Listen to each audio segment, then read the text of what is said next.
At 2:13 a.m., the radiator in Zoe Reyes's Queen's walk-up rattled like loose teeth and pushed out air that never got warm enough to matter.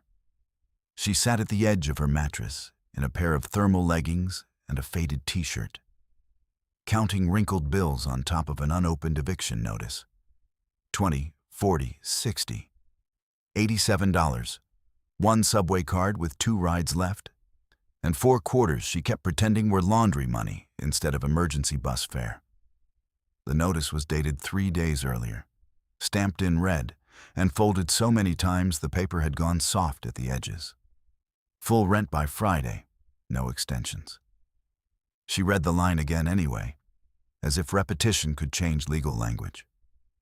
Her shoulders throbbed from a 12-hour ER shift that had become 14 when a night nurse called out sick. Tiny brown specks marked the cuff of her scrub top where someone else's blood had dried before she could change.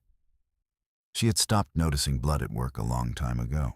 She noticed it now because it reminded her she was still wearing the hospital's fluorescent light in her eyes, still carrying the noise of monitors and families and shouted orders in her skull. The room around her was almost silent by comparison. Just radiator clanks, occasional pipes, and the distant churn of a truck on Northern Boulevard. Silence should have felt like relief. On most nights, it only made her listen harder. The ache over her lower ribs had started weeks earlier, a deep bruise-like soreness from sleeping curled and shallow, waking at every scrape in the stairwell and every voice in the hall. She had clipped that same spot on the corner of a supply cart 2 weeks ago, then jarred it again, turning too fast in triage. But those hits had only aggravated what fear and bad sleep had already worn raw. Keys, footsteps, men's voices at the wrong hour. She told herself it was old fear muscle memory. She told herself Queens buildings always carried noise through walls. Then she would wake at 4 a.m., with her heart pounding, and count backward from 10 until her hands stopped shaking. Her phone, face down beside the eviction notice, vibrated 3 times in quick succession. The first missed call was from her landlord. The second was from the pharmacy in Corona, where her mother's insulin prescription had been on hold for 8 days. The third was an unknown number she did not answer, because unknown numbers had started to feel like fingers pressing against the back of her neck. She listened to the voicemail from the landlord while changing out of her scrubs, peeling damp fabric from her skin and dropping it into a plastic basin she used as a hamper. Ms. Reyes, it's already overdue. Friday is final. I can't keep carrying this. Full balance or I start formal process. His tone was not cruel. It was tired and transactional, which somehow felt worse. Cruelty could be fought. Procedure could not.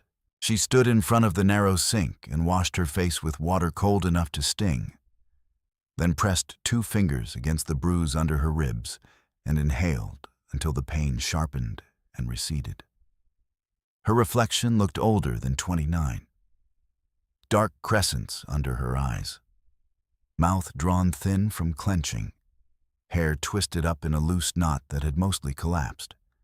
The cheap mirror warped her left cheekbone and made the room look even smaller, as if the walls were folding inward by the inch.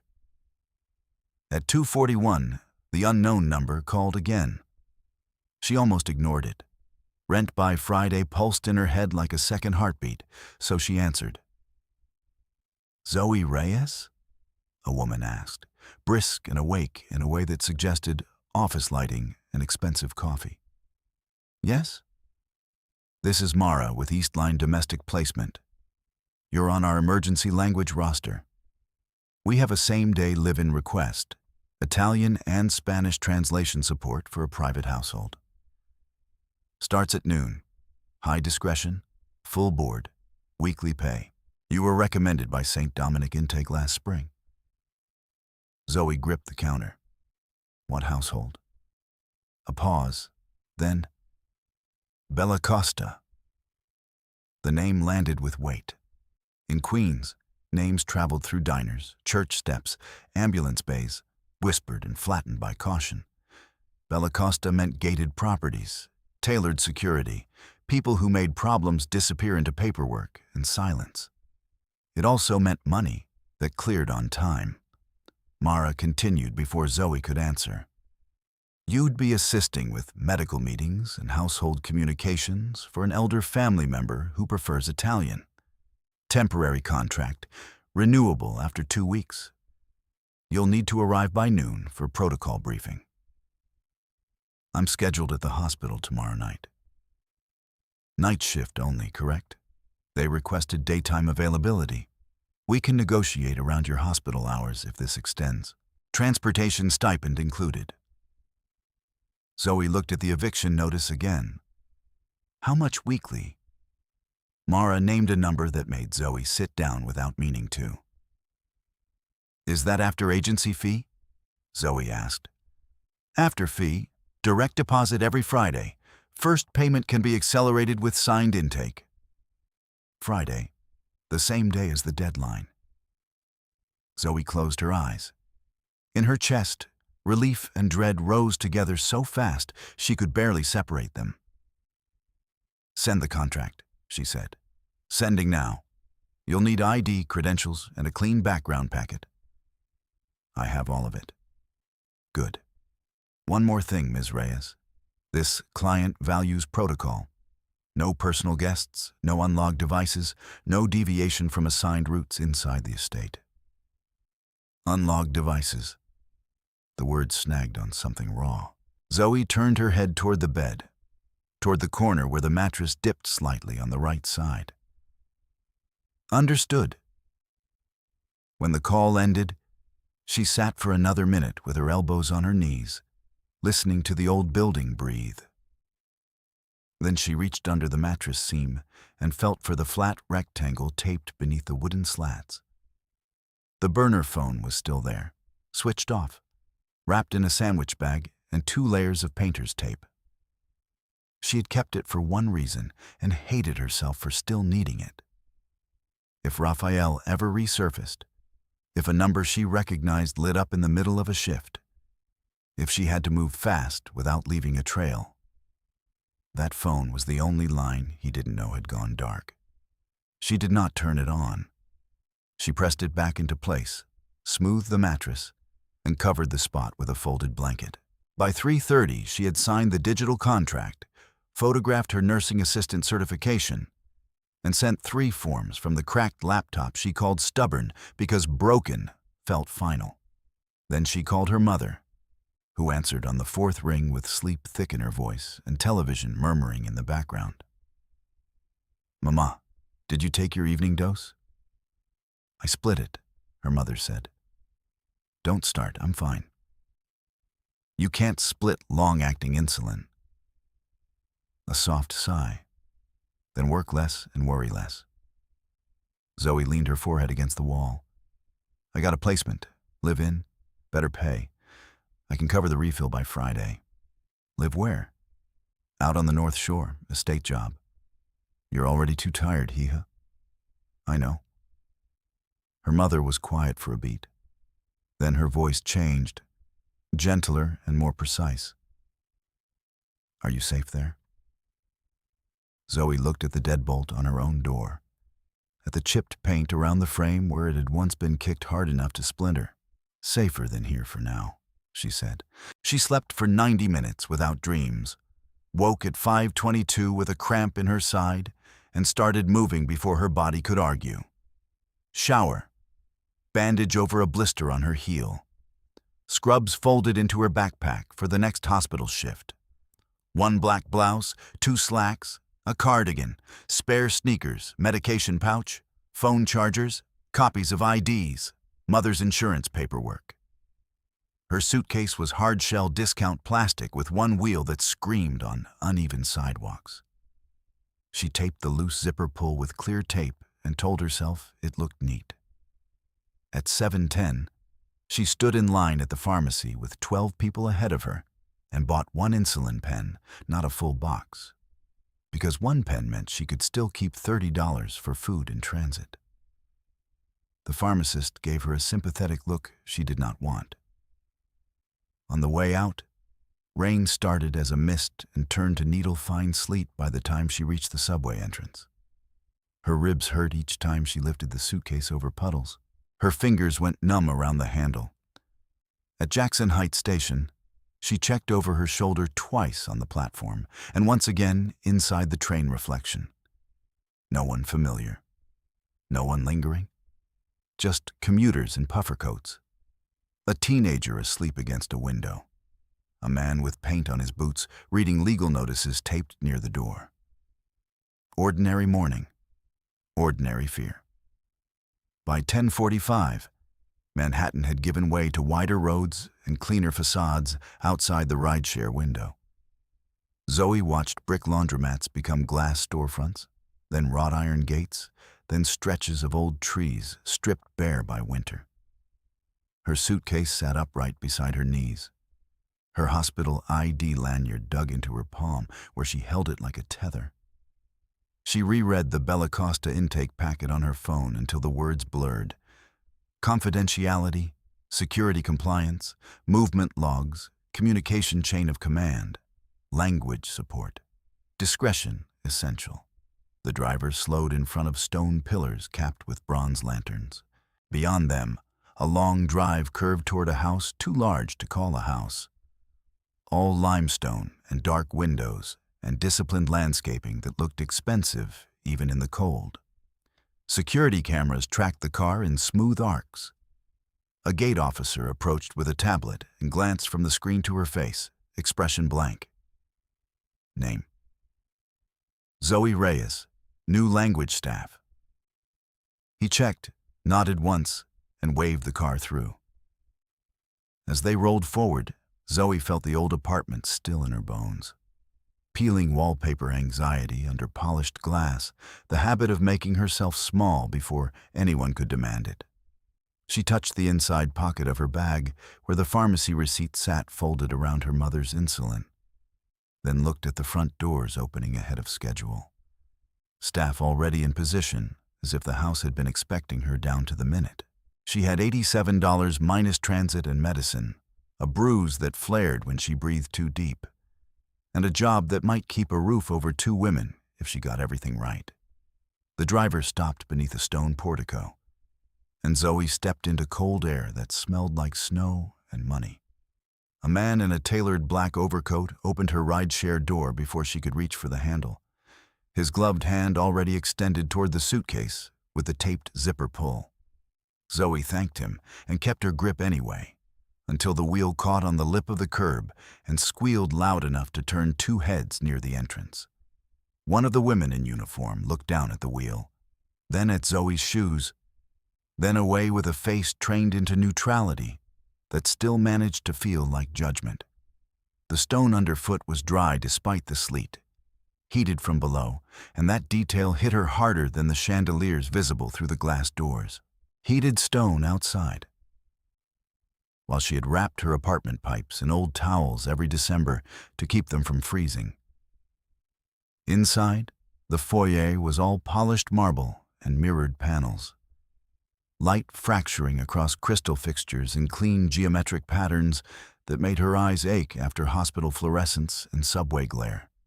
A security desk sat to the right, not hidden but central, as if protocol here was both practical and ceremonial. A broad-shouldered guard with an earpiece asked for her ID, intake code, and the QR confirmation from Eastline. His voice courteous and precise, each word measured to the millimeter.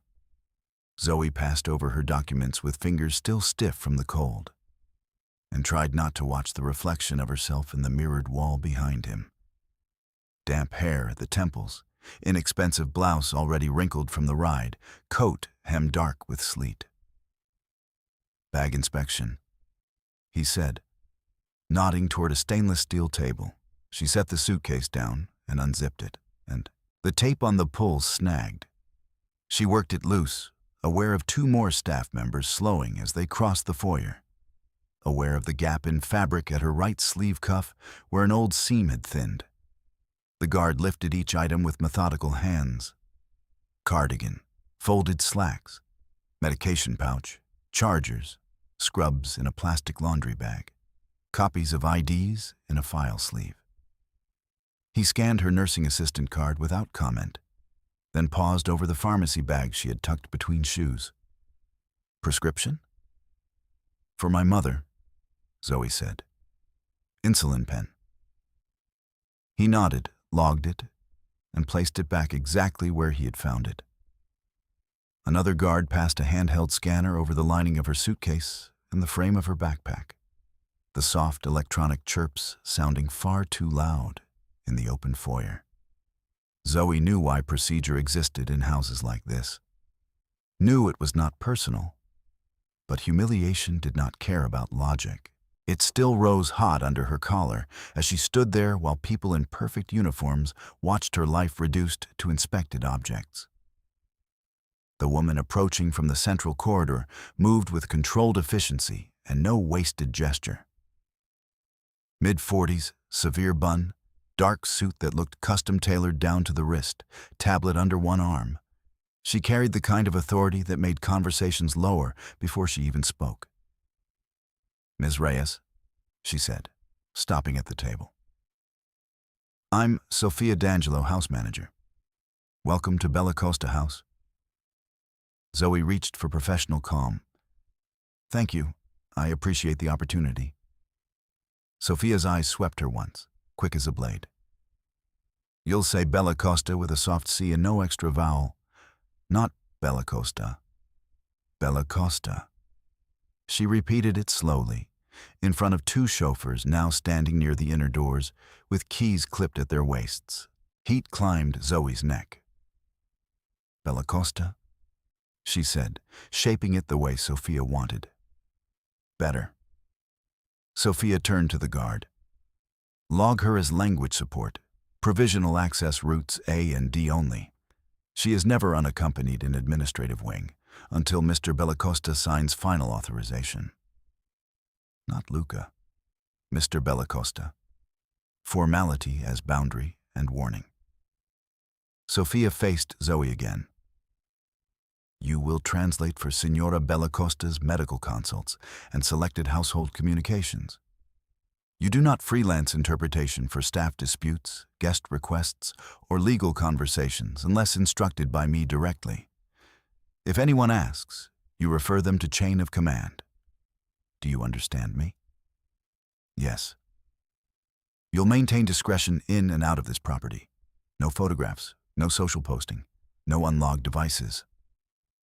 The phrase landed like a small strike. Zoe kept her voice even. Understood. Sophia glanced at the suitcase wheel, then back at Zoe's face. This house runs on predictability, Miss Reyes. Mr. Luca Bellacosta dislikes surprises.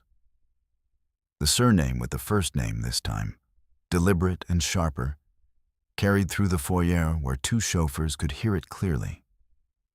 It was not shouted. It did not need to be.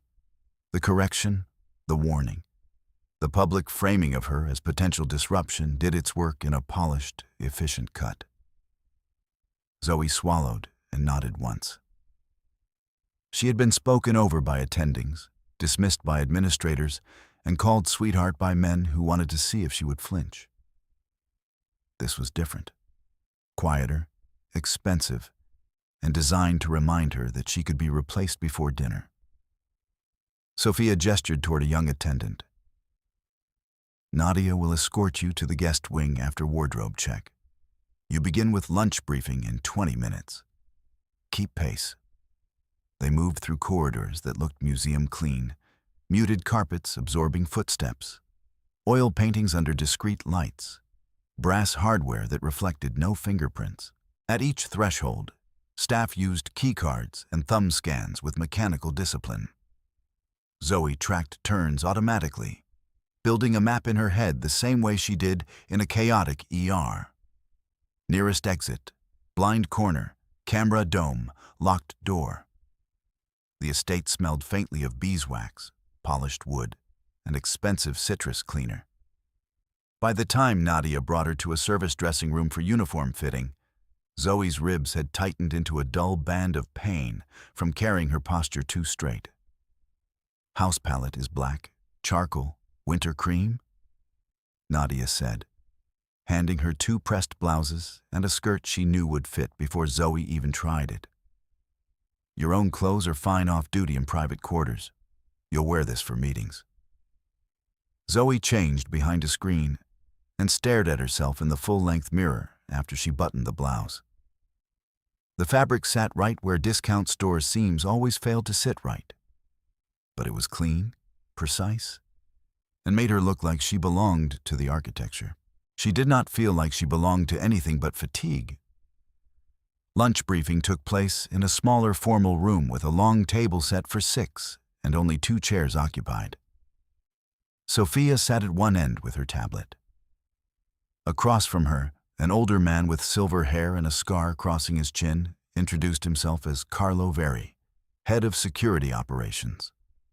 He spoke without ornament, presenting house rules as operational facts rather than threats. Routes, curfew windows for non-essential movement, emergency signals, medical protocol. Zoe answered each question with clipped clarity, grateful that competence still had a language no one could correct. When Carlo asked whether anyone had attempted to contact her against her wishes in the past month, she felt the room sharpen. "No active restraining order, if that's what you mean," she said carefully. "But yes, repeated unwanted contact from an ex-partner." Sophia looked up. "Name?" Zoe's throat tightened. "Rafael Mendez." Carlo typed it in. "Known associates?" "Not that I can verify." "Any reason he'd target this property?" "No." She paused, then forced the rest out. "He targets me." Carlo held her gaze long enough to confirm she understood the distinction mattered, then nodded. "You report any contact immediately. Directly to security, not to household staff. Day or night." By early evening, after 2 hours of orientation and 1 translation call with a physician in Milan that went smoothly enough to earn a single approving nod from Sophia, Zoe's body began to crash in waves.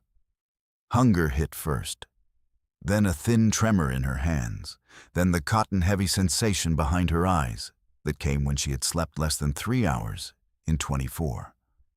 Nadia led her to the guest wing on the 3rd floor.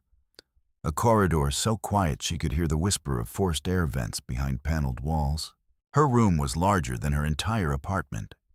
Pale walls, carved headboard, a writing desk, private bath, fruit arranged in a porcelain bowl like still life. Nadia left with a soft, "Dinner is available until 10, Ms. Reyes."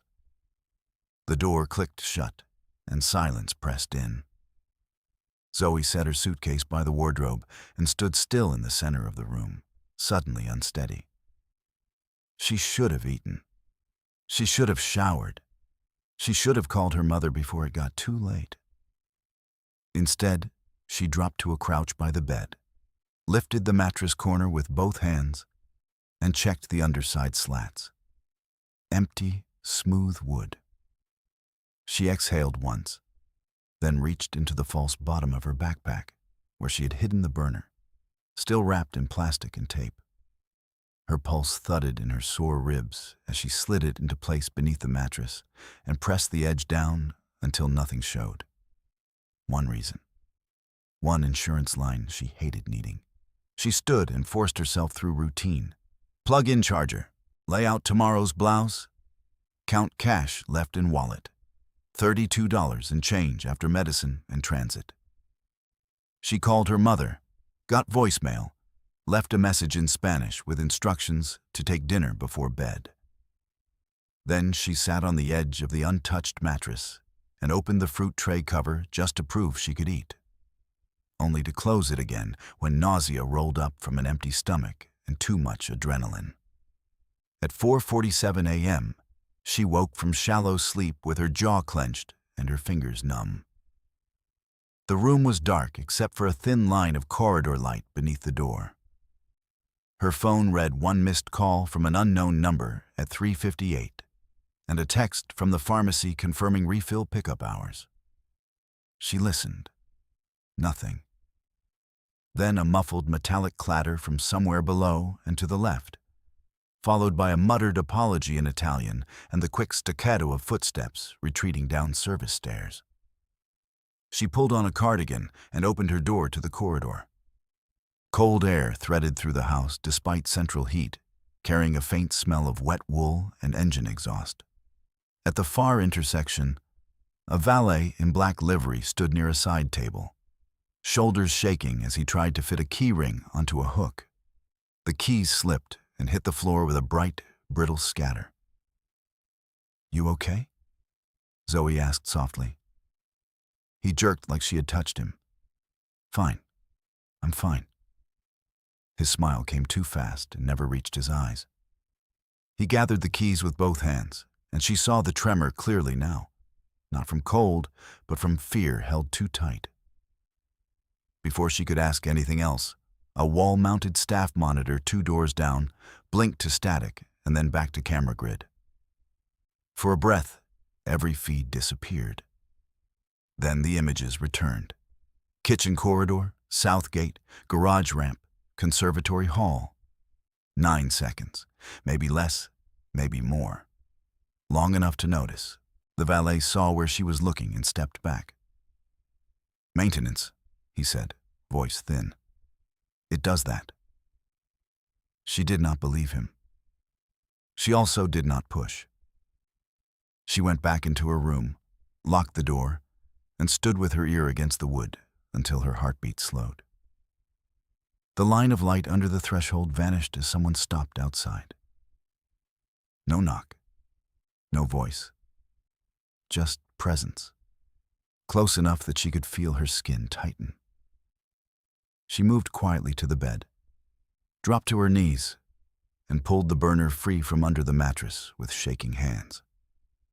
The phone powered on in her palm, old battery groaning into life. One unread message. Unknown number. Timestamp 4:56 a.m. He's close now. A floorboard gave a small creak in the corridor. Then silence settled so heavily outside her door, it felt like a hand over her mouth. Zoe stayed on her knees beside the bed, the burner glowing weakly in her palm, and counted her breaths against the pressure in her ribs so she would not make a sound. The shadow under the door did not move. Her throat tightened until swallowing hurt, and she stared at the one line on the screen as if it might rearrange itself into something less precise. He's close now. A second passed. Then another. The floorboard outside gave a soft complaint, and the shadow shifted away, slow enough to be deliberate. She heard retreating steps only after the person reached the corridor intersection, heels striking carpeted flooring in muffled, controlled beats, not a panicked run. Whoever had stood there had wanted her to know they were close enough to touch the handle. The house detonated 3 minutes later. The blast came from the front drive with a concussive thud that punched through walls and glass and bone, not loud like thunder, but dense, mechanical, intimate. Zoe flinched so hard, her shoulder clipped the bed frame. The lamps flickered. Something heavy toppled in the hallway. A fraction later, alarms began in layered waves. First a sharp internal chime, then a low siren tone from the security system, then men's voices over an intercom channel she couldn't fully make out. She shoved the burner under her thigh by reflex, then hated herself for the reflex. Hide, always hide. Her body had learned that before her mind could argue. Outside her door, running footsteps multiplied. A woman gasped, and a male voice barked, "All guest wing occupants remain in rooms. Security sweep in progress." Another voice cut in from farther down the corridor. "Sophia needs everyone logged now. Move!" Zoe stood too quickly, and dizziness tilted the room left. She caught the desk edge, waited for the surge to pass, and looked at the burner again. If she powered it off now, if she tried to retape it, if she pretended none of this touched her, she would sink herself deeper. The text had arrived minutes before an explosion. That was no coincidence she could survive. She wrapped the phone in the edge of her cardigan, slid it into her pocket, and opened her door before fear could pin her back down. The guest corridor had transformed into controlled chaos. Staff in black uniforms moved in tight lines toward the central stairwell, while two armed guards directed traffic with short hand signals. At the far end, a maid was crying silently, one hand over her mouth. Nadia stood near the wall, pale and rigid, clutching a clipboard to her chest like armor. "Miss Reyes," one guard said when he saw her. "Against the wall, hands visible." She complied, pulse beating hard against her bruised side. What happened? "Device at the gate. Small charge. Stay quiet." Sophia appeared from the stairwell in a fitted charcoal suit that looked untouched by the shock rolling through everyone else. "Roll call first," she said, voice clear enough to cut through sirens. Her gaze landed on Zoe and narrowed by a degree. "You were told to remain in your room. I heard the blast. So did everyone." Sophia stepped closer, tablet in hand, and lowered her voice without softening it. "This is exactly what I warned you about. Predictability, protocol, not improvisation." The words were for Zoe, but the delivery was for the hallway. Several staff members looked up. Heat flared behind Zoe's eyes, humiliation and adrenaline twisting together until she could not tell which one made her hands shake. She kept her chin level. "Do you want me in my room or on your count?" Sophia held her gaze for one suspended beat, then said, "Count, then room." Before Zoe could answer, the siren cut off mid-cycle, leaving a vacuum of silence so abrupt it made her ears ring. Into that silence came a voice from below, male, deep, unmistakably in command. "Clear this floor. Security team with me, now." Zoe had never heard Luca Bellacosta before, not directly, only through protocol references and lowered voices. The man who turned into the corridor from the stairwell matched every warning the house carried in its posture. Tailored black suit darkened at the shoulder by sleet. No tie, coat unbuttoned, movement controlled but fast. Two guards flanked him and still looked like they were trying to catch up. He took in the corridor in a single sweep. Staff line, armed positions. Nadia's white knuckles on the clipboard, Zoe against the wall. And his expression shifted from assessment to decision. "Status," he said to Carlo Veri, who had appeared at his right shoulder. "Gate camera disabled for 11 seconds, then partial restore. One device detonated near Pillar 2. No breach confirmed. Exterior team sweeping perimeter." Carlo handed him a tablet with live feeds. "Guest wing is being locked down." Luca's eyes flicked to the screen, then to Sophia. "Why are civilians still in this corridor?" Roll call was incomplete. Completed in rooms, not in a line. He did not raise his voice. He did not need to. "Move them." People moved. Sophia pivoted immediately, issuing names and room assignments with efficient precision, and the cluster dissolved into motion. A guard gestured for Zoe to return to her suite. She took one step, then another, and then a different guard called out from inside her doorway. "Sir, you need to see this." Everything in Zoe went cold. Luca crossed the distance to her room in 4 strides and stopped at the threshold. The guard inside, younger than the others and breathing too fast, pointed to the bed. The blanket Zoe had thrown aside was on the floor. The mattress was half lifted, exposing slats and the strip of painter's tape residue where she had hidden the burner before moving it. Another guard stood by the desk, holding a thermal wand. "Routine sweep," the young guard said. "We found adhesive under the frame. Fresh disturbance." Luca turned his head slowly toward Zoe. What was taped there? The question was plain. The corridor listened anyway. Zoe felt the burner in her pocket like a live wire. She could lie and buy 30 seconds, maybe a minute, before a search turned lie into proof of intent. She could tell the truth and hand strangers the one ugly thread she had kept for survival. Her mouth opened. Nothing came out. Sophia's voice cut in, sharp with contained contempt. Mr. Bellacosta, she disclosed an unstable exit briefing and failed to report current contact. I asked her, Luca said without looking away from Zoe. That was somehow worse than anger. The direct demand for an answer with no cushion of procedure. Her throat worked once. A phone, she said. A burner. Carlo's jaw tightened. Where is it? She put a hand in her pocket slowly, 2 fingers visible, and withdrew the wrapped device. A guard took it from her, removed the cardigan edge, and passed it to Carlo, who checked the screen and went still. He turned it to Luca. Luca read the message once, then again. When he spoke, his voice was level and barely contained. He's close now.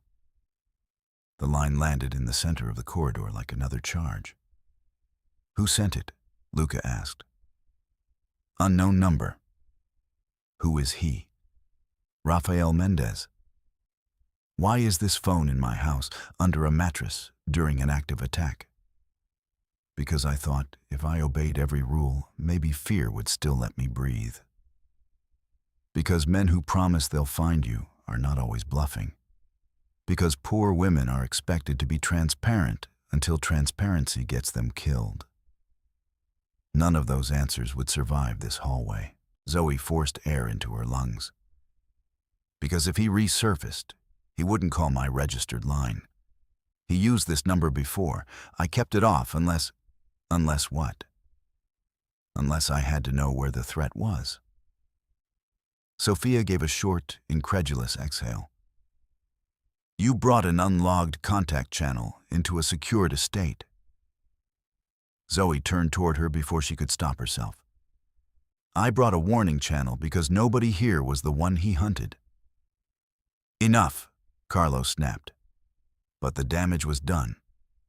Staff at the far end had slowed, watching with that awful stillness people wore when someone else's humiliation made them feel safer by comparison. Zoe felt stripped open in front of strangers and armed men and polished marble. Her private fear translated into operational failure. Luca took one step closer. Not threatening, not gentle, absolute focus. Did you contact him from this device while on this property? No. Did you tell anyone outside this house where you are? No. Did you receive any message before this one? Yes. Missed calls, voicemails before I came here. Saved? Her pulse stuttered. On my old phone, archive folder. Carlo looked at Luca. Sir, we need full forensic pull and immediate isolation. A crack like a giant hand clap split the corridor from somewhere below. Then a second crack, sharper. Glass rained in a distant cascade.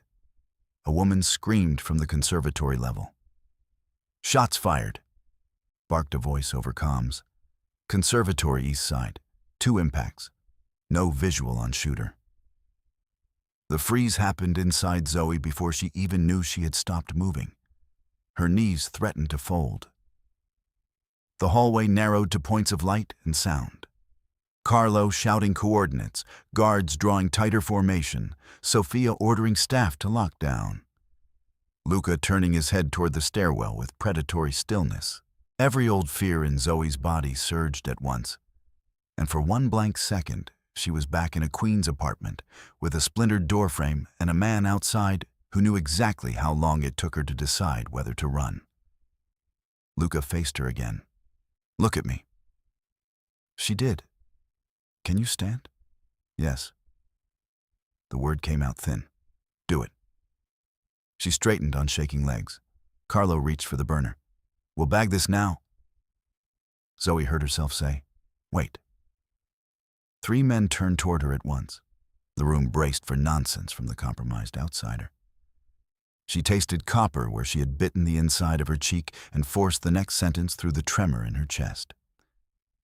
If Raphael is close, he expects panic and lockdown. If he sent that text, he wants movement he can predict. Her eyes stayed on Luca because he was the only one in the hallway who might allow a deviation. Give me 60 seconds with that phone. Carlo's expression hardened. No. He won't answer your number. He might answer mine. He might be watching this floor right now. Then let him watch what I choose. Sophia stepped forward. This is reckless. It's targeted, Zoe shot back, then moderated her tone by force. I know how he tests doors. He pushes until someone reacts, and then he chooses the weak point. Luca held out his hand. Carlo hesitated half a beat before passing him the burner. Luca looked at Zoe, weighing risk against velocity, and the tension in the corridor changed shape around that silence. What would you send? He asked. She did not blink. Basement laundry, midnight, alone. Carlo swore under his breath. Why that location? Luca asked. Service access, blind confidence. He'll think I'm desperate enough to disobey and stupid enough to pick a place with one exit.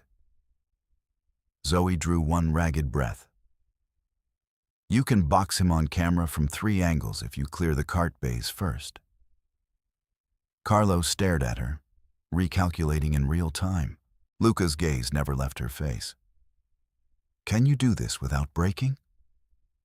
Zoe thought of the text glowing in her hand, of the shadow under her door, of years spent anticipating the sound of one man's footsteps. Her voice steadied anyway. Yes. He placed the burner back in her palm. Type. Her fingers trembled only on the first letter.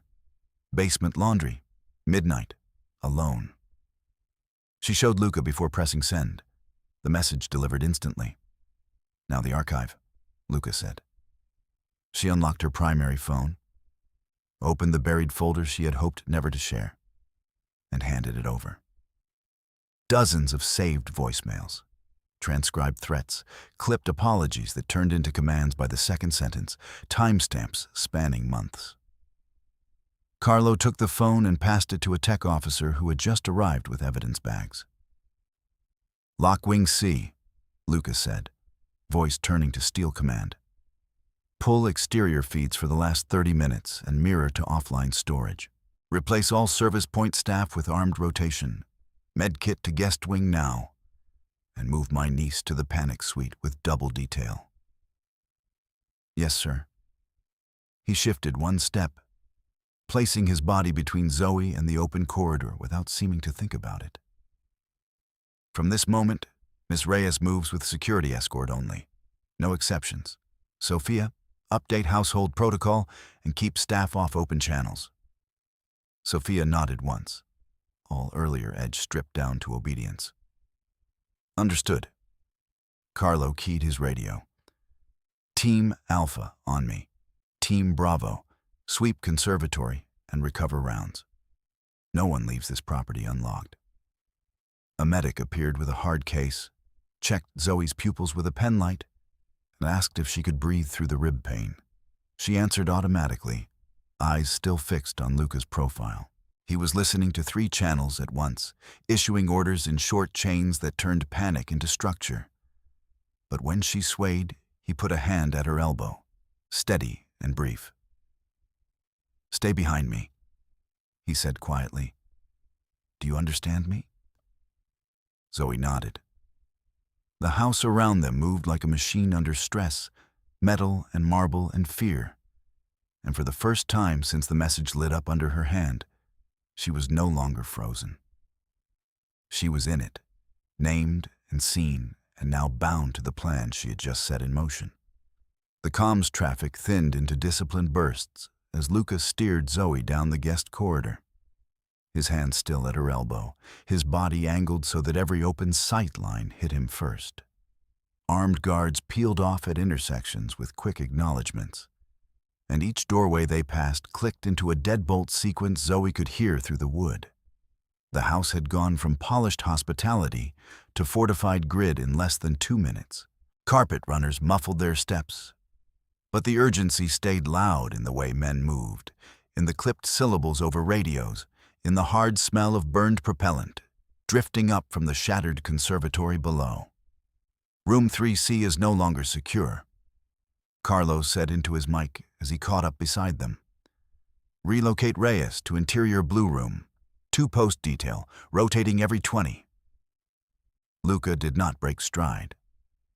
Make it 15. I want fresh eyes. Yes, sir. Sophia appeared from a side hall with 2 staff members carrying lockboxes and seal tape, her tablet now replaced by a printed emergency roster. Administrative wing is sealed.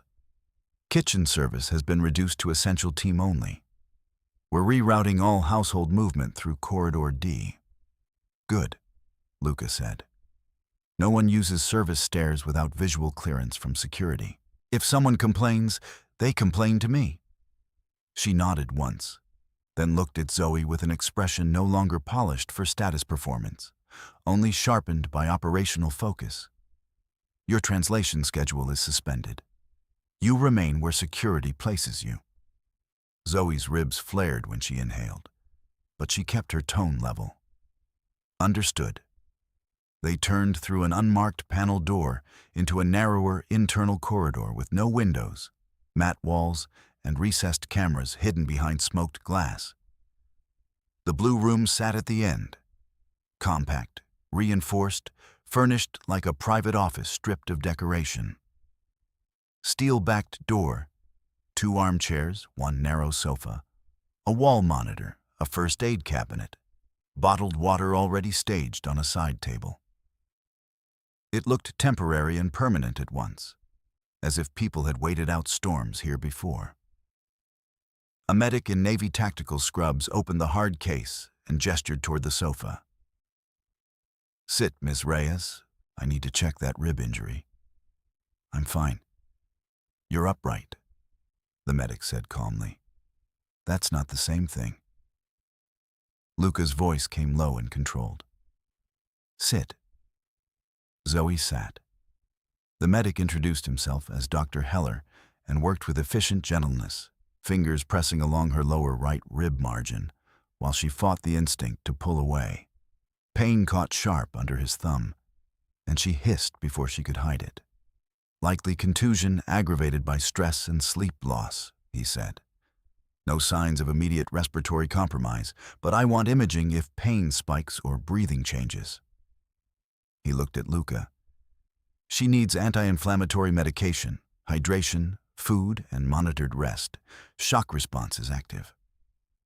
Do it, Luca said. Heller handed Zoe 2 tablets and waited until she swallowed them. A guard brought broth and bread from a secured tray, then stayed by the door, eyes forward, rifle slung low but ready.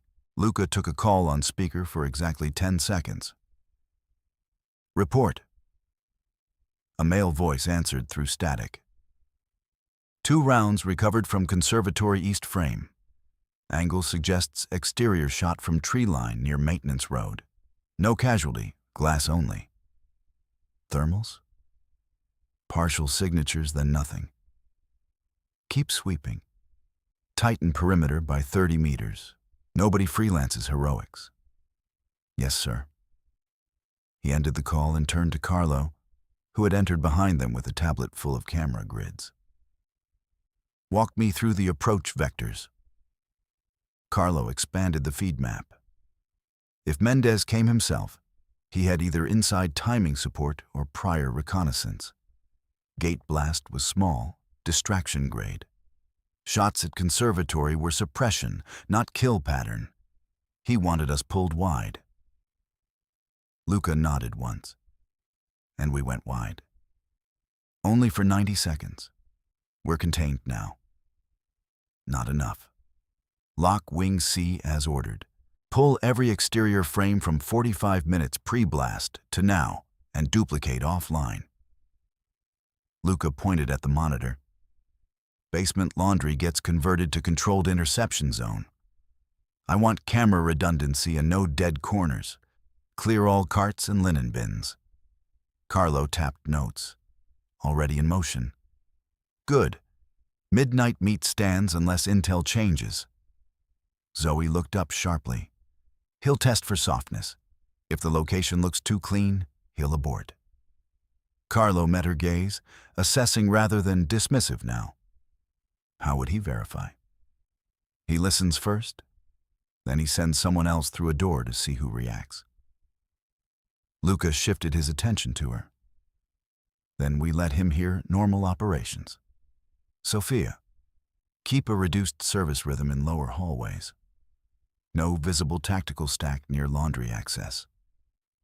Sophia answered from the threshold. I can stage 2 regular staff with carts and switch them at 10-minute intervals. Security in plain clothes behind utility doors. Do it.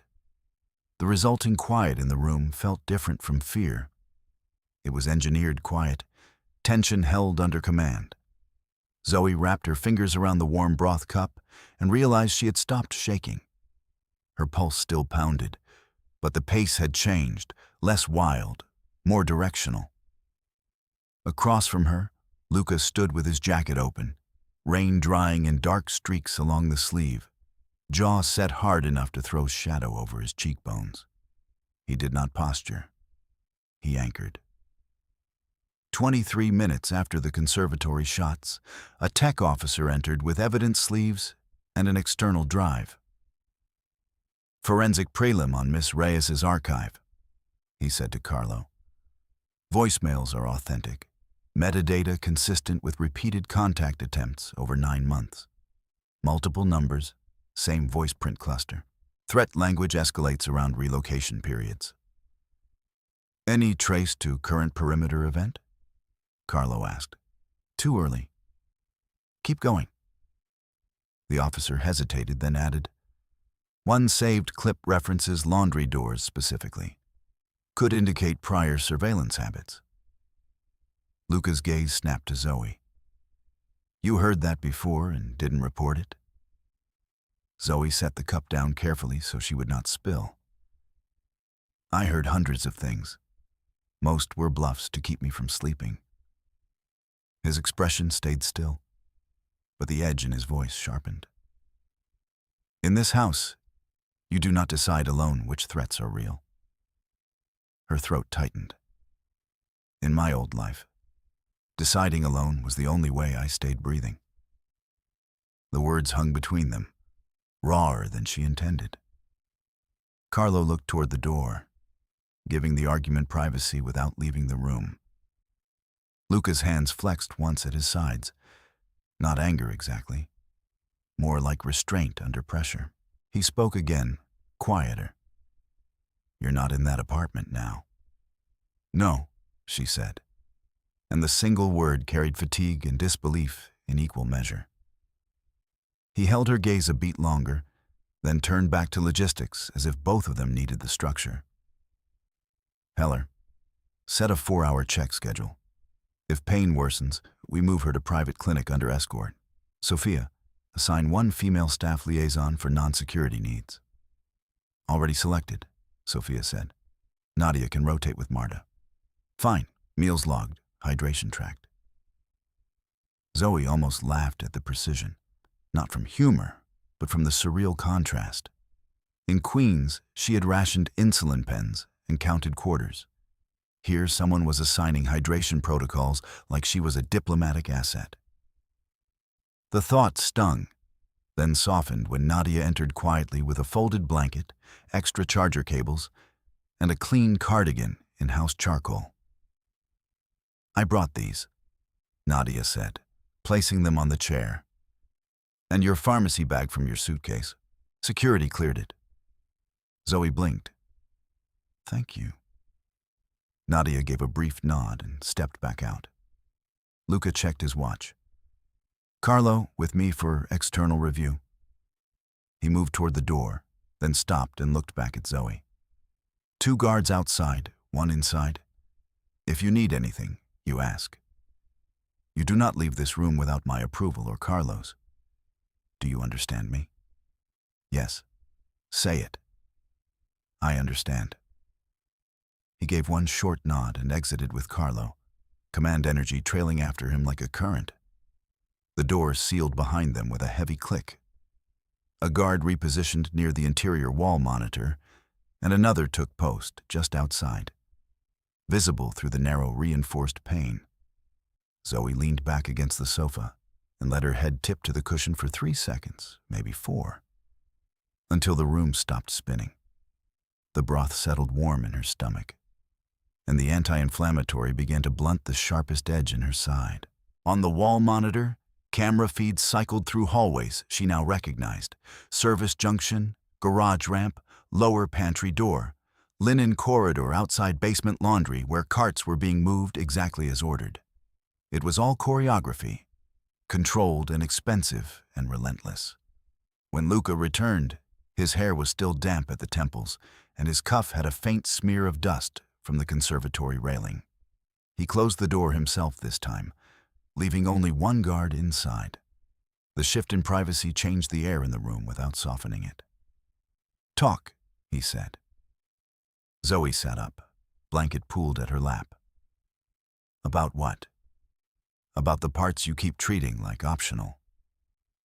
His tone was formal, but the strain beneath it was audible now. A voice held on a narrow line.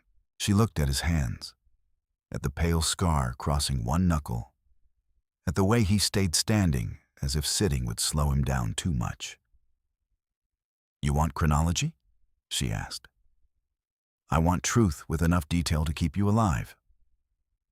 She swallowed and nodded. Raphael started with messages that sounded apologetic. Then he switched to schedules, my shifts, my subway stops, which laundromat I used when my building machines broke. If I blocked one number, he used 2 more. If I changed route, he left a voicemail describing the old route to prove he could still see me. She drew a breath that caught on the bruise and kept going. The burner was my trap line. I left it dark. If that number lit up, I knew escalation had moved from noise to proximity. Luca listened without interruption, eyes fixed on her face with unsettling concentration. "Why no restraining order?" "I tried once." He arrived at the precinct before the paperwork was processed and smiled like we were reconciling. Said I was overtired from hospital work. Brought coffee for the desk sergeant. Her mouth tightened. He knew which performance worked in public. A muscle jumped in Luca's jaw. And the injury. She touched her right side unconsciously. Ribs are recent. Work and bad sleep. The older one was my wrist 2 years ago. He twisted until it broke, then drove me to urgent care and told intake I fell on stairs. I signed because I needed to get home fast. Shame rose hot in her chest, still fresh despite time. I learned how many lies you can tell in under 30 seconds when you think the next hour depends on it. Silence pressed in, heavy but not empty. The guard by the monitor looked resolutely away. Luca finally sat in the chair opposite her, forearms on his knees, voice lower. "Your mother." Zoe blinked at the pivot. "What about her?" "The pharmacy bag, the split doses. You're carrying that too." She stared at him, thrown by the precision. Type 2 diabetes, insulin dependent now. She pretends she can stretch medication when money drops. I pick up extra shifts. She pretends not to notice. We repeat. He nodded once, absorbing the data the way he absorbed threat maps. "And you took this job for rent and insulin." "For rent, insulin, and to sleep somewhere with a door that felt real." He held that sentence for a moment, then asked, "Why didn't you bring this to me when you arrived?" The question was gentler than before, which made it harder. Zoe looked down at her hands, fine tremors still there. Because men with power call it protection until the invoice arrives. Maybe not money, maybe obedience, maybe gratitude forever. She lifted her eyes. I couldn't owe another man my safety. Luca's expression did not soften, but something in it shifted. Less accusation, more recognition of a wound he could not order shut. You don't owe me gratitude. You owe me accurate information. A short, frayed sound escaped her, almost a laugh and not at all amused. That still sounds like a contract. It is a contract, he said. A survival one. She looked at him for a long beat, weighing posture against promise. Outside the door, a radio crackled and then cut. The house kept moving around them, gears turning toward midnight. There's one more thing, Zoe said, voice roughening. He targeted more than me. Not directly, never where anyone could charge him for it. But he mentioned school dismissal routes in old messages, neighborhood parks, names of women I worked with. He liked proving he could touch the edges of my life. Luca went very still. Do you have those messages saved? Yes. Show Carlo all of them, every edge. She nodded.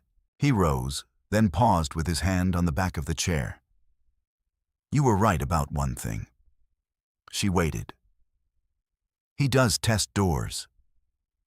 His voice dropped another notch, controlled steel over live anger. Tonight he finds this one does not open. Zoe felt the words settle in her chest, with the weight of warning and shelter braided together. Beyond the reinforced wall, feet moved in disciplined patterns toward the trap she had helped design. And for the first time since the burner lit in her hand, her fear was no longer solitary. Luca's words stayed in the room after he spoke them. Firm enough to brace against, dangerous enough to unsettle her all over again.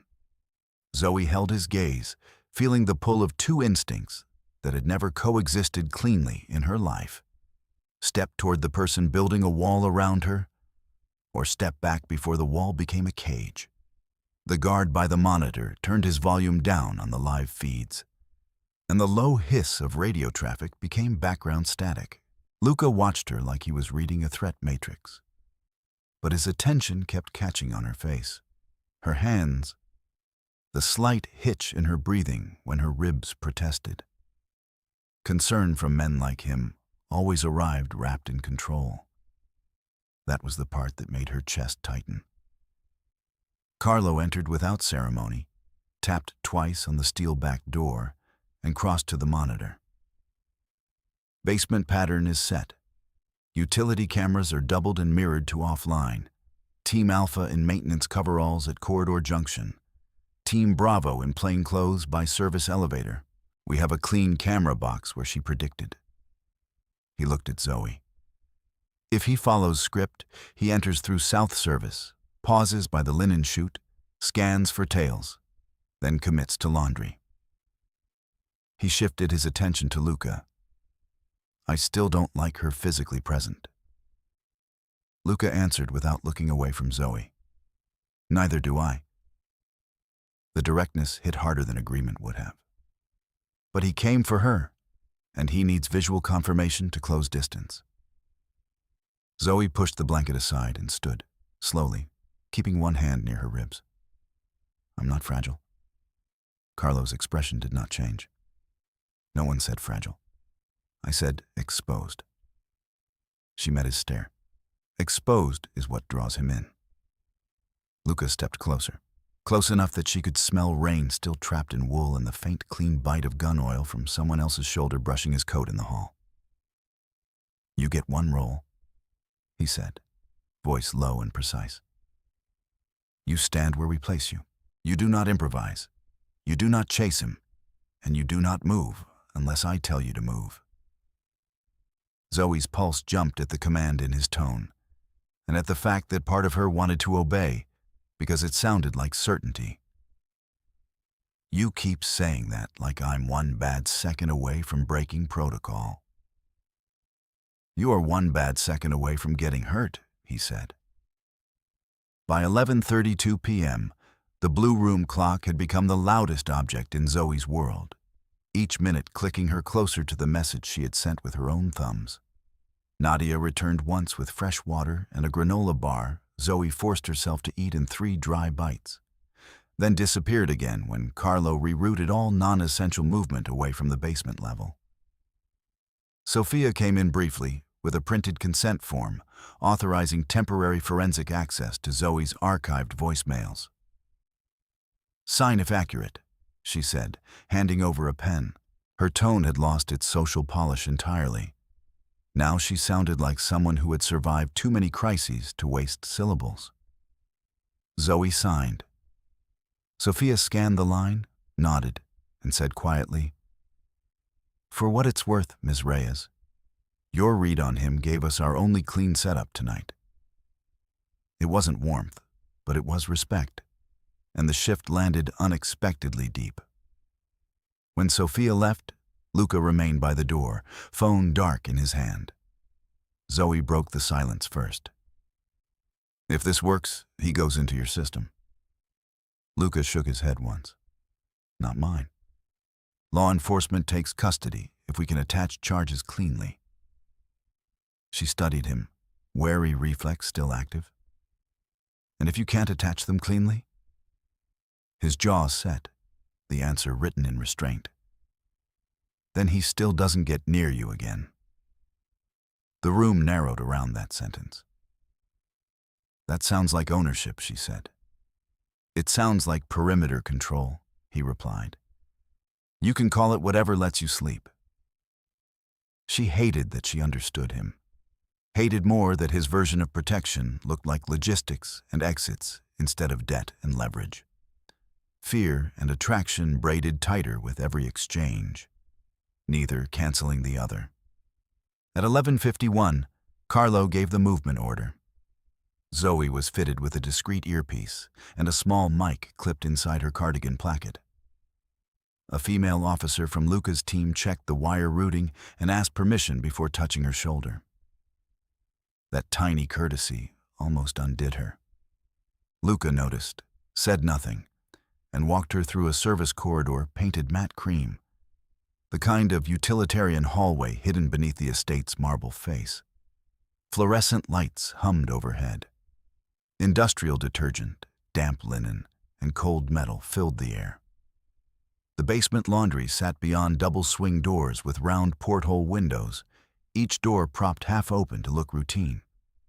Inside, steel tables and rolling carts had been arranged to preserve the illusion of normal workflow while leaving clear lanes for interception. Carlo positioned her near a sorting counter under a strip light that cast hard shadows across the concrete floor. "Stand here, hands visible. Face the service door at a slight angle, not straight on. If he closes distance, you keep him talking, and you do not touch the knife hand." He pointed with 2 fingers. "Our line triggers when he crosses this tape seam." Zoe looked down. Clear tape, nearly invisible, marked a rectangle on the floor. "If he grabs me?" she asked. Luca answered from her left, voice like iron covered in velvet.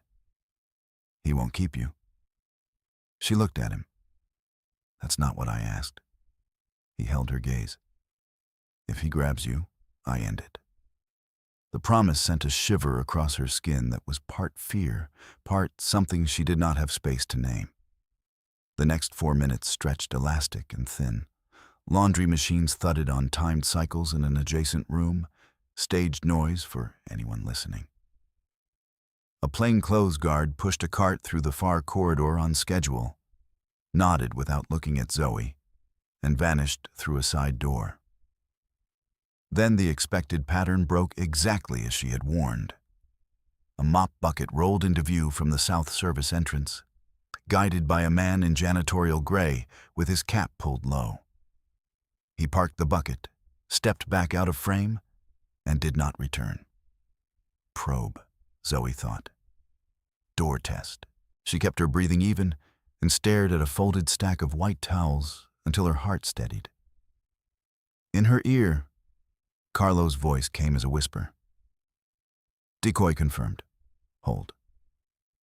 50 seconds later, Raphael entered. He wore a dark peacoat over kitchen whites stolen from somewhere else, smile already in place as if they had met for coffee, and not in the center of a trap he thought was his. A dish towel was wrapped around his right hand, too neat to be innocent. He paused by the linen chute, scanning, eyes sliding over carts, pipes, fluorescent glare, then locking on her with familiar possession that made Zoe's stomach turn cold. "There you are," he said softly. "I knew you'd stop hiding once you got scared enough." She kept her shoulders square and did not step back. "I'm done hiding." He laughed under his breath and moved closer. "You were never good at being alone, Zoe. You always needed someone to decide things for you." His voice dropped, intimate and poisonous. "You still belong to me." "No," she said, and the word came out clear. "I belong to fear, not to you." He tilted his head, smile thinning. "You sent me this address. You called me here." "I called you into a room with lights," she said. "I'm done whispering in doorways." His jaw twitched. That tiny tell had preceded violence before. Her body remembered and her throat threatened to close, but she pushed through it. "You broke my wrist and told strangers I fell. You followed me to work. You called my mother's pharmacy. You don't get my name in your mouth like we are history worth saving." In her ear, silence from the team. They were waiting for line breach. Raphael took another step, crossing the tape seam. He moved faster than he had in years past, right hand coming up from the dish towel with a short kitchen knife, blade thin and clean under fluorescent light. He caught her left wrist and yanked, pulling her off balance against the counter edge. Pain shot through her ribs. She tasted metal and heard herself gasp. "You think these rich people keep you?" He hissed, face inches from hers, voice shaking with fury disguised as affection. "No one keeps you like I do." Zoe forced breath back into her lungs and said through clenched teeth, "Take your hand off me." He squeezed harder. Luca hit him like controlled impact. 1 second Raphael was crowding her. The next, Luca's forearm crashed across Raphael's knife wrist, while his other hand locked the back of Raphael's neck and drove him into the steel table with a sound of metal ringing against concrete. The knife skidded free. Team Alpha flooded from 2 utility doors, boots sharp on the floor. Raphael twisted, swung wild with his free hand, and caught Luca's cuff, smearing dust and sweat across the dark fabric. Luca didn't flinch. He pinned Raphael's arm, rotated at the shoulder, and forced him down to one knee in a movement so efficient it looked rehearsed in bone memory. "Restrain him," Luca said. Zip ties cinched in place. Raphael spat a curse and tried to lunge again, but 2 guards anchored him hard. Carlo kicked the knife farther away, then nodded to evidence tech at the door. Blade logged, towel logged, full video capture confirmed. Zoe stayed where she was, hand braced on the counter, pulse slamming. Luca turned his head toward her without releasing pressure on Raphael. "Are you hurt?" She swallowed and shook her head once, then corrected herself. "Ribs, wrists fine." Heller was already moving in with a med kit. Raphael laughed raggedly, despite the hold on him, eyes fixed on Zoe over Luca's shoulder. "You think this ends because he plays bodyguard?" Luca's voice dropped, quiet enough that everyone nearby went still to hear it. "Listen carefully." He eased just enough to force Raphael's face up. "She is under my protection. You do not touch her. You do not contact her. You do not speak her name unless it is in a recorded statement with counsel present. Do you understand me?" Raphael sneered, tried to spit another threat, and Luca's grip tightened a fraction. "Do you understand me?" "Yes." Raphael snapped, breathless and furious. Zoe stepped forward one pace before anyone could stop her.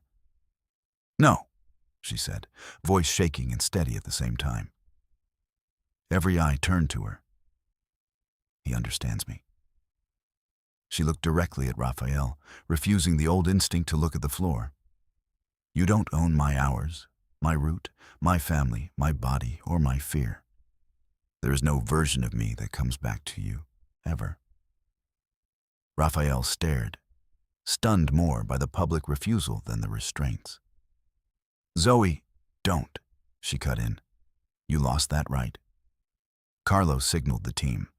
"Move him to holding room 2. Full search, then transfer package for detectives." Guards hauled Raphael upright and marched him toward the service corridor, his shoes scraping concrete, his smile finally gone. Luca remained between Zoe and the door until Raphael disappeared around the corner. Only then did he turn fully to her, scanning her face, her wrist, the way she held herself against the pain in her side. Heller touched her elbow gently. "I need to examine that rib again." Zoe nodded, still watching Luca. He gave one short instruction to the room without looking away from her. "Nobody approaches Ms. Reyes without clearance. Not staff, not contractors, no exceptions." Then, lower, for her alone, "Stay with me." She realized she already had. Heller's fingers pressed lightly along Zoe's side again, while Luca stood close enough for her to track his breathing over the hum of the laundry machines. The pain was bright, but contained this time, a hard stripe under her ribs that no longer stole her balance. Carlo stepped in from the corridor, earpiece tight against his jaw. "Major Crimes is 10 minutes out," he said. "Raphael is secured in holding 2. We pulled his coat, shoes, and personal effects. Knife and dish towel are already logged. Gate blast residue team is bagging fragments now. Conservatory rounds are tagged and sealed." Luca nodded once. "And the phones?" "Burner is in Faraday bag. Chain of custody started. Her primary phone archive is cloned and signed by tech. Nothing leaves this building without receipt." Zoe lifted her head. "I want to give my statement before he starts performing for detectives." Carlo watched her for a beat. "You're not required to face him again tonight." "I know. I'm choosing to." Luca's eyes moved to her, dark and steady. "If you go in, you follow my count. You speak, then step back." She held his gaze. "I'm done being spoken about in rooms I'm not in." "Then we do it controlled," he said. By 12:18 a.m., the interview room lights made every surface look colder than stone. Raphael sat restrained at the far side of a steel table, wrists fixed to a floor ring, expression shifting between charm and contempt as the door opened. He looked at Zoe first, then Luca behind her, and the contempt sharpened. "You brought him to hold your hand?" he asked softly. Luca didn't answer. He took position near the wall camera, arms folded, presence room silencing, even in stillness. Zoe sat across from Raphael and set a small digital recorder on the table. "This is being recorded," she said. "You speak, you own it." Raphael smiled without warmth. "You like playing brave now?" She pressed record. "Did you follow me to street? Dominic Hospital on October 9th. His jaw twitched. "You think dates make you powerful?" "Did you?" A pause. Then, "Yes." "Did you leave voicemails threatening to take my child if I didn't answer?" Raphael's eyes flashed. "You don't have... Did you?" He leaned forward against the restraint and hissed. "I said I'd take what was mine." Zoe's fingers tightened around the recorder, but her voice stayed level. "Did you break my wrist 2 years ago?" He laughed once, thin and mean. "You fell." She reached into her cardigan pocket, pulled out her old phone, and played one archived clip. His own voice filled the room, distorted but clear. You sign what I tell you, or I go to the school and pick him up myself. Raphael went still. Zoe ended playback. You knew about Mateo. You used his name to control me. Say it. His face changed then, mask dropping into naked anger. You think hiding him makes you clean? I could have sold custody paper to men who pay real money for leverage. The room locked around the sentence. Luca's head turned, slow and lethal. Carlo, watching through the glass, spoke into his radio immediately. Zoe did not look away. Thank you, she said, voice shaking only at the edges. She clicked the recorder off and stood. That's all. When she stepped to the door, Raphael called after her, louder now, desperate at last. You walk out with him, and you're still mine. Luca answered before Zoe could, his tone low and formal. She is under my protection. You will never say that again. Two detectives entered as Zoe exited, badges visible, faces hard with procedural focus. Detective Lena Ortiz met Zoe in the corridor with a legal pad and a body cam light blinking red.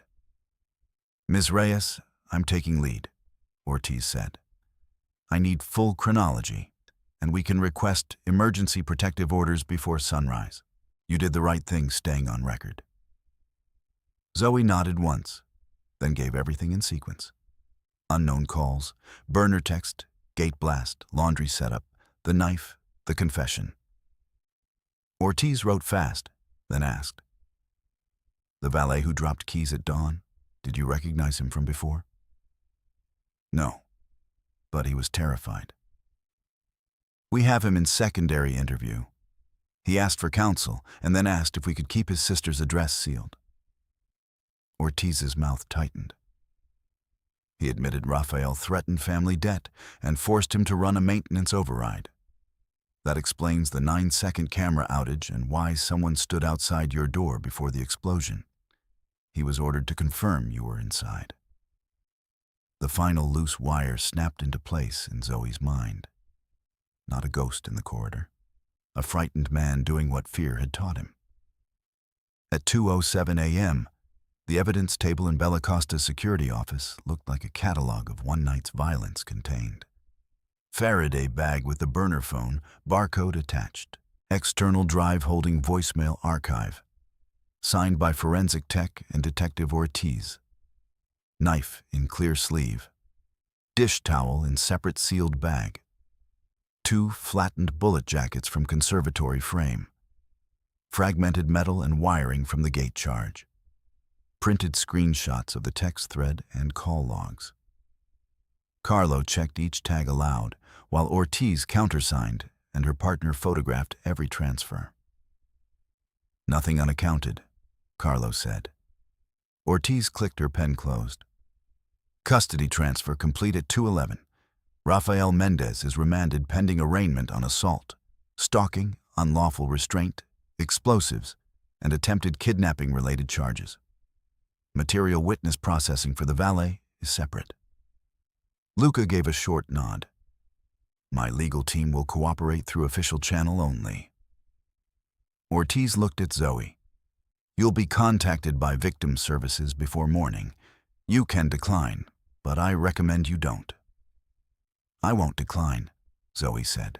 The first gray light of dawn found Zoe in the blue room again, wrapped in the charcoal cardigan Nadia had brought her. Her hands had finally stopped trembling. Luca stepped in, shut the door, and held out a phone. Your mother, he said. Secure line. Zoe took it fast. Mama? Her mother's voice came thin with worry and relief. They said you were safe but would call me late. Are you hurt? Bruised, that's all.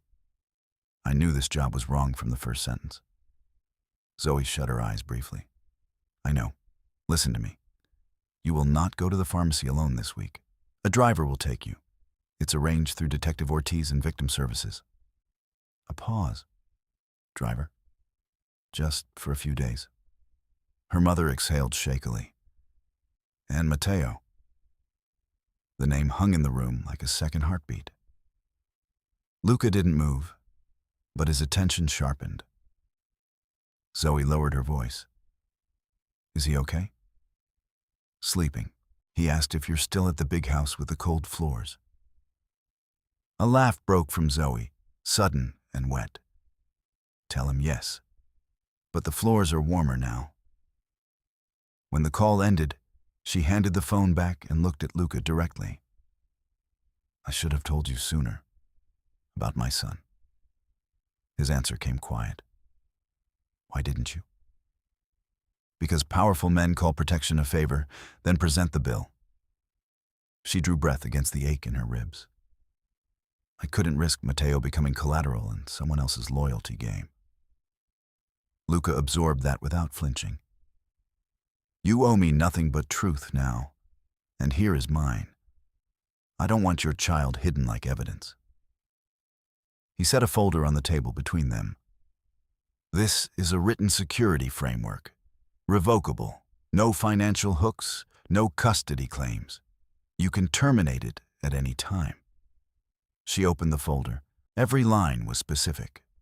Transport routes, approved contacts, school confidentiality procedures, emergency numbers, legal advocate independent of Bella Costa staff, and one clause in bold that gave her sole authority to end services in writing or by recorded call.